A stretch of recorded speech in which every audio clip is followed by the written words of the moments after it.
फाशी, आरोपीला फाशी, आरोपीला फाशी. महाराष्ट्र शासनाला बदनाम करण्याचं षडयंत्र आहे आणि म्हणून हे बिलकुल सहन करून घेतलं जाणार नाही. कोणीही मालेगावचा वकील घेणार नाही असा निर्णय त्या वकील संघाने केलेला आहे. आपले डीवायएसपी त्या आरोपीला पाठीशी घालण्याचं काम करतात. मला वाटतं की डोंगराळे आणि मालेगाव तालुक्याला बदनाम करण्याचं हे कुटील कारस्थान आहे. त्याची सुरुवात जर अशा पद्धतीने होत असेल, जर याला गांभीर्याने घेतलं जात नसेल तर ही गोष्ट योग्य नाही. आणि म्हणून येणाऱ्या 2 दिवसामध्ये आजच मी माननीय मुख्यमंत्री महोदयांना त्या डीवायएसपी 22 कडनं हा पदभार काढून घेतला जावा आणि त्याची बदली आपल्या या तालुक्यातून करण्यात यावी आणि वरिष्ठ IPS अधिकाऱ्याकडे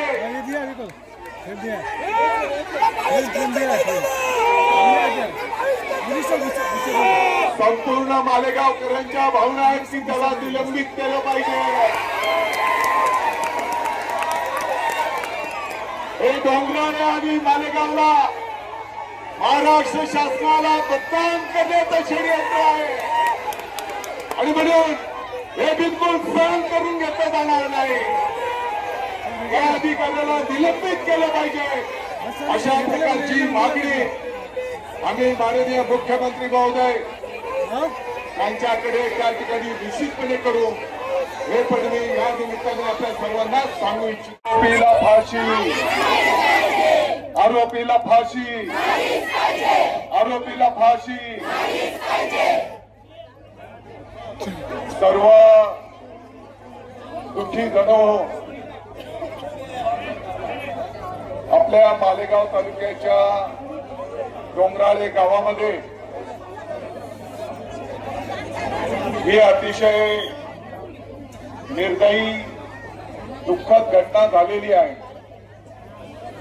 आपल्या सर्वांना माहिती आहे की रविवारी ही दुःखद घटना, निर्दयी घटना झाली. गावकऱ्यांचा निरोप आल्याच्या नंतर अर्ध्या तासाच्या आत आपल्या पोलीस प्रशासनाचे अधिकारी त्या जागेवर गेले. गावकऱ्यांच्या सोबत त्यांनी त्या घटनेची, स्थळाची माहिती घेतली आणि साधारणपणे 1 तासाच्या आत त्या ठिकाणी त्या आरोपीला ताब्यात घेतलेला आहे.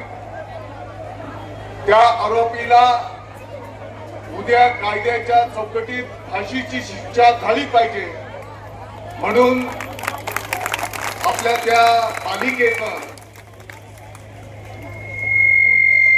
पंचनामा वरिष्ठ पोलीस महिला अधिकाऱ्याच्या उपस्थितीत एक कॅमेरा त्या ठिकाणी करण्यात आलेला आहे.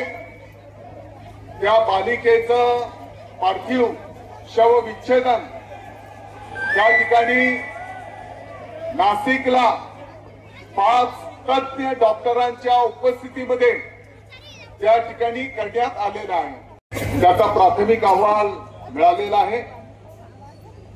3 दिवसाची पोलीस कोठडी पहिल्या टप्प्यात मिळाली. या आरोपीला फाशीची शिक्षा झाली पाहिजे आणि म्हणून त्या बालिकेचे काका, त्या गावाचे ग्रामस्थ स्वतः माननीय मुख्यमंत्री महोदयांना भेटले, माननीय उपमुख्यमंत्री महोदयांना भेटले.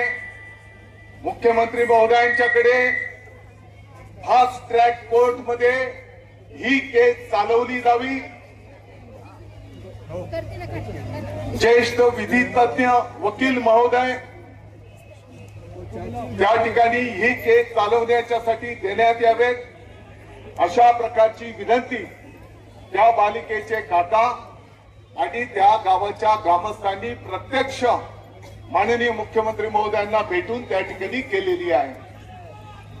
मंगळवारीच माननीय मुख्यमंत्री महोदयांनी या गोष्टीला मान्यता दिलेली आहे.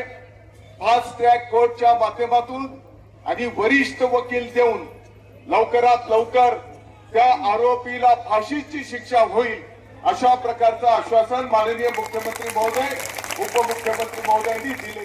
फक्त मला एक गोष्ट, जरा पाठीमागे व्हा, मला एक गोष्ट, पोलीस अधिकारी वरिष्ठ कोण आलेले आहेत का? दुकर साहेब, मला अपेक्षित होता की या ठिकाणी स्वतः एसपी साहेबांनी यायला पाहिजे होतं, परंतु हो ताई जरा शांत थांबा. कुठे बोलवा ना. मग आपल्या मालेगाव वकील संघाच्या माध्यमातून या केसच्या संदर्भामध्ये आरोपीची बाजू कोणीही मालेगावचा वकील घेणार नाही असा निर्णय त्या वकील संघाने केलेला आहे. उलट त्या आरोपीला फाशीची शिक्षा झाली पाहिजे आणि म्हणून त्या ठिकाणी काही 2 मिनिटं, त्या ठिकाणी सर्व वकील महोदय या ठिकाणी फिर्यादीच्या बाजूने कोर्टामध्ये त्या ठिकाणी उभे राहतील असा निर्णय आपल्या वकील संघाने केलेला आहे. एक गोष्ट पोलीस प्रशासनाच्या निदर्शनास आणून द्यायची आहे.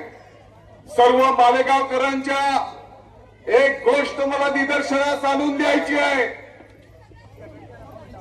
एवढ्या गंभीरतेने त्या बालिकेचा जीवनपट जर आपण बघितला, तिच्या जन्मापासून त्याच्या कुटुंबाची गोष्ट, आणि ही घटना होण्याच्या 4 दिवस आधीचा त्या बालिकेचा जर व्हिडिओ ABCD शिकवताना त्या बालिकेचा हरवलेला फोटो आणि त्यानंतरचा त्या बालिकेचं ते काही दृश्य पाहून आलं, मला वाटतं की आपल्या प्रत्येकाची तळपायाची आस मस्तकाला भिडलेली आहे.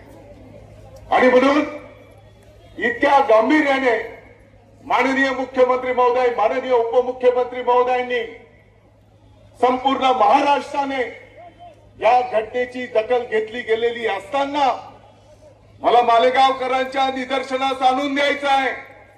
काल त्या आरोपीची पोलीस कोठडी संपत असताना आपले वरिष्ठ DYSP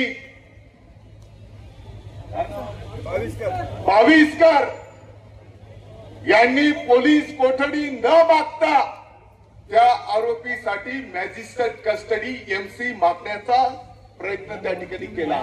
तुमचा धिक्कार करतो.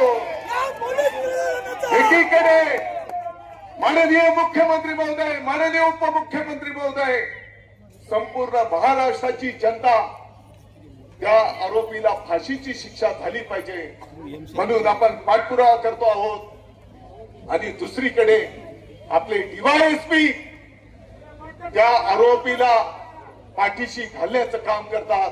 मला वाटतं की डोंगराळे आणि मालेगाव तालुक्याला बदनाम करण्याचं हे कुटील कारस्थान आहे. आणि म्हणून ज्या DYSPने हे कृत्य केलेलं आहे, कारण ही केस जेव्हा कोर्टात चालेल तेवढे पुरावे,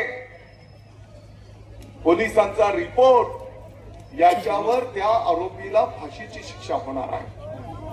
माननीय मुख्यमंत्री महोदयांनी फास्ट ट्रॅक कोर्ट, वरिष्ठ वकील तज्ञ देण्याचा निर्णय केला आणि कोणाच्या सांगण्यावरून तो DYSP त्या ठिकाणी स्वतःहून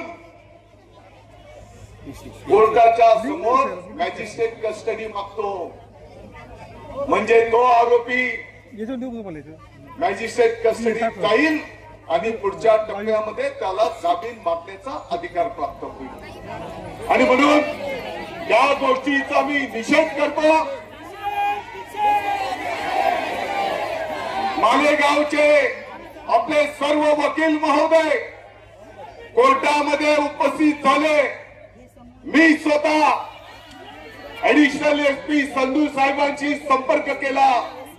त्यांना मी सांगितलं की अशा प्रकारचं चुकीचं काम त्या डीवायएसपीच्या माध्यमातून होत आहे आणि यामुळे आणखी संतापामध्ये संपूर्ण महाराष्ट्रामध्ये लाट त्या ठिकाणी निर्माण होईल. आणि मग तो एनसीआरचा रिपोर्ट त्या ठिकाणी बदलला गेला आणि त्या ठिकाणी पोलीस कोठडी मागितली गेली. मी सर्व वकील महोदयांचा आभार व्यक्त करतो. माननीय न्यायदेवतेचा आभार व्यक्त करतो की त्यांनी 8 दिवस त्या दमाला पोलीस कोठडी